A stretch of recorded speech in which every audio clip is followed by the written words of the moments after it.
Great. Well, I'd like to thank the organizers for giving us the opportunity to speak. This is just an update on what we're doing at Nanite. My name is Sean Kevlahan. I'm the co-founder and CEO, and I'll walk through on how we're solving non-viral delivery.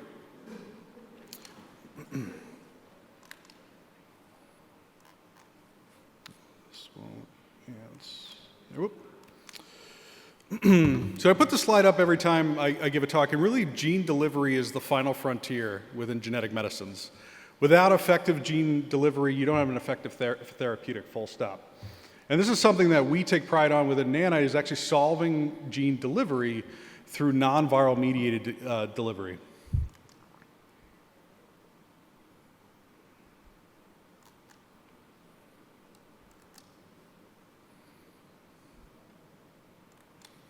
There we go. Delivery still remains to be the largest bottleneck. It's been a tale of two cities for quite some time. Specifically, prior to COVID, everyone was inch-wide, mile-deep within using adeno-associated viruses to deliver genes of interest. At Nanite, we're focused on non-viral delivery, which is the other side of the world. So as many people think about non-viral delivery, they think about lipid nanoparticles. And lipids have been around for quite some time and made some significant advancements within COVID-19 research and vaccines, and delivers RNA really well. But where lipids struggle is actually around DNA delivery. And this is something that we've been focused on within Nanite, is actually designing polymeric nanoparticles for DNA delivery. And by able to explore this space through programmable polymers, you're able to look and unlock DNA delivery, non-immunogenicity, reducibility, and tunable and modular design of polymer nanoparticles. Polymers are basically distinct monomeric units you can easily tune and click together, and they self-assemble around, in this case, DNA, where LNPs struggle.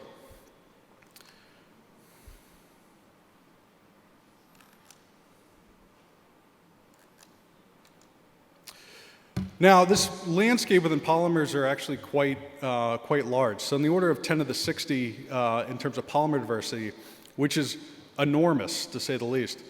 Now, we took at Nanite a systems approach to be able to decode polymer delivery for DNA. And in a nutshell, what we do is we actually look at different varying polymer chemistries, screen across a battery of high-throughput assays into biological systems. We generate a huge corpus of data, and then we're able to design these polymer nanoparticles from first principles.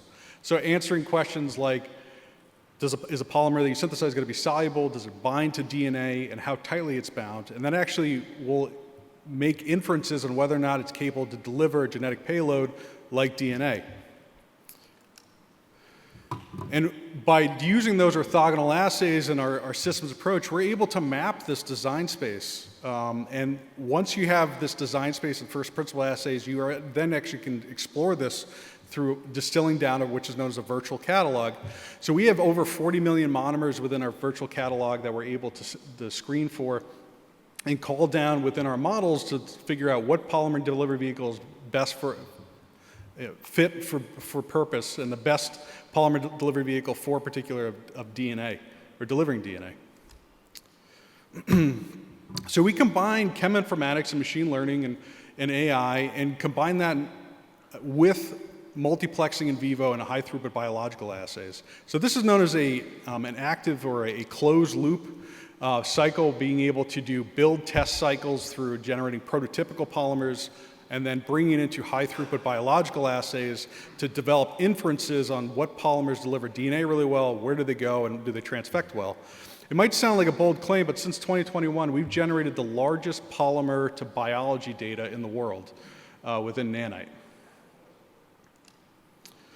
And the ability for us to do that is because of the infrastructure that we built from day one. And this is combining data pipelines with automated synthesis and virtual screening to have high throughput data collected, being able to carry that through our data pipelines where a scientist could actually call down data relatively easily, and being able to screen and essentially computationally design polymers that are fit for a particular application.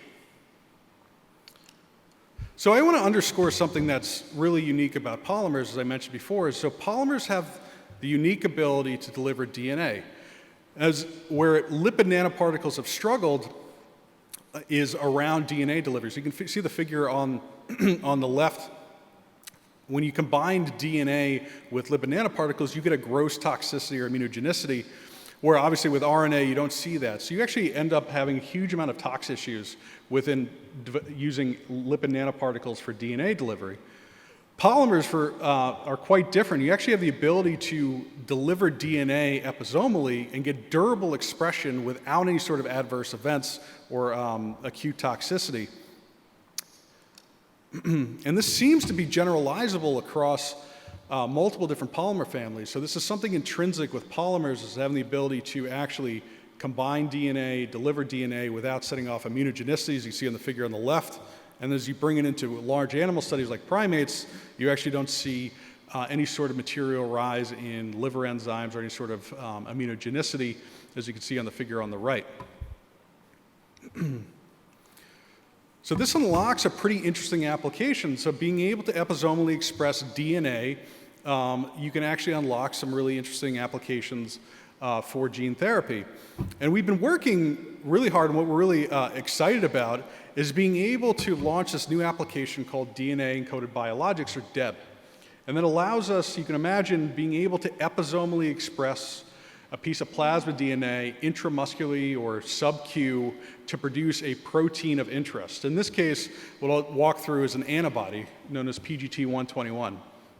We're able to comb this design space, identify polymers that are fit within our design criteria for DNA delivery, and do closed-loop reinforcement learning from IM injections within mice, and then distill down a polymer delivery vehicle capable of delivering a plasmid DNA that episomally expresses durably within mice. So we started with first doing an in vitro screen and looking at polymers that are capable to transfect PGT121 plasmid, which is a monoclonal antibody for anti-HIV. This was in collaboration with the Gates Foundation. Figure in the middle is looking at IV systemic injection of these polymer nanoparticles and biodistribution. And the figure on the right shows that we can actually get expression of PGT121 in serum at a meaningful level. In this case, at the high bar, it's about nearly 200 nanograms per milliliter. This is all done initially through systemic injection. We took it a step further. And what we did is started to actually look at not systemic injection, but intramuscular injection. So being able to harness and episomally express a piece of plasmid DNA that can durably express in this case, a monoclonal antibody that's within a therapeutic window. And so we took this out to day 35 and hitting essentially some polymers with a piece of plasmid DNA that expresses this PGT121, expresses around 1 microgram per milliliter, which is in about the therapeutic window of monoclonal. We took it a step further and we brought these studies not only to day 35, but actually to 60 days. So 2-month durability of showing that you can actually produce an antibody of interest through using a piece of plasmid DNA and some designed polymer nanoparticles, and actually show robust expression within serum of the PGT121. Now, it becomes even more interesting is when you break out these plots, is that you work from different polymers, whether it's the red figure, which is D5588, to D3503, the green figure. They actually have different kinetic profiles or PK profiles. So you can imagine generating enough data to actually produce unique PK profiles for across temporal and expression axis when you're screening against polymers. So while some might require, let's say if you're vectorizing a peptide, kind of slow expression and then a taper off, where in the case of monoclonals, like the green graph, you can actually have increased signal and expression at 1 microgram per milliliter, which is more germane for monoclonal expression. And we see that this is tolerable within mice, and being able to essentially depot through IM injection, and we don't see any sort of material changes within body weights, or at least decreases in body weights, and the mice and in this study actually seems like they're healthy and producing antibodies without any sort of immunogenicity, which we're actually really excited about. So I'm going to switch gears and talk about some of our advances within vivo CAR T. And so again, applying the same methodologies as I mentioned before, applying computation and robust screening and high-throughput biological assays, we're able to identify candidate polymers that are capable to transfect T cells.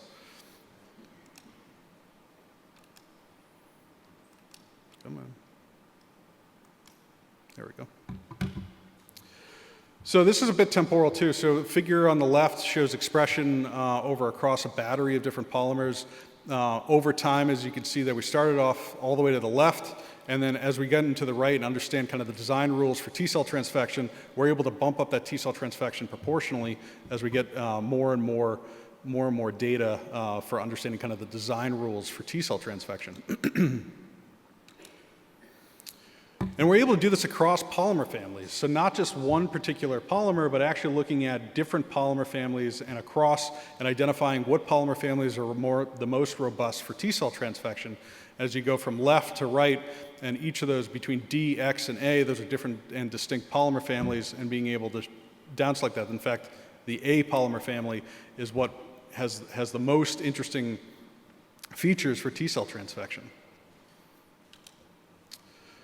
Then we introduced a CAR, and in this instance, we optimize that particular polymer family for CAR expression, looking at a CD19 CAR, which is standard used within the field, and enable to design polymer nanoparticles that are anywhere between 61 to 50%. Would that actually show robust killing in an in vitro assay, as you can see on the figure on the right, or lower right, rather. And then finally, what we did next is actually been able to vectorize and do essentially in vivo CAR T in mice models. So in this experiment, what we did here is we took the design polymers that I mentioned before from the A family.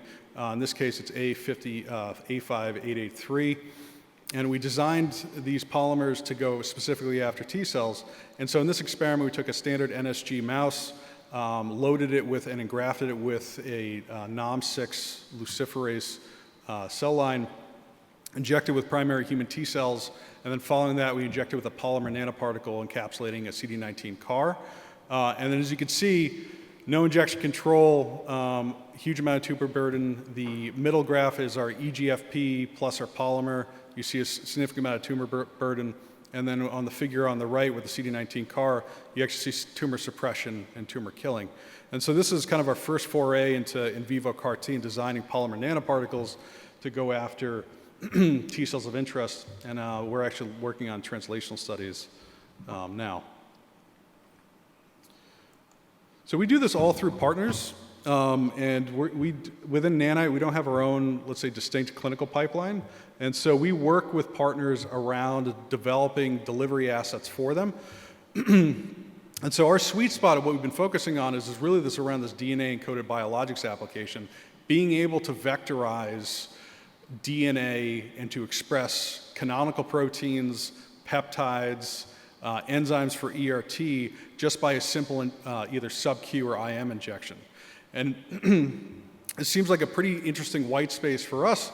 And what many have focused within the market is either kind of two different paradigms, either gene editing, super permanent, RNA, super transient, and what we're focused on is durable and transient. So episomal expression of DNA for protein replacement, peptides, or things that really have a very difficult PK through IM and a sub-Q. So I'd like to thank you all for the time, and happy to take any questions. Thank you.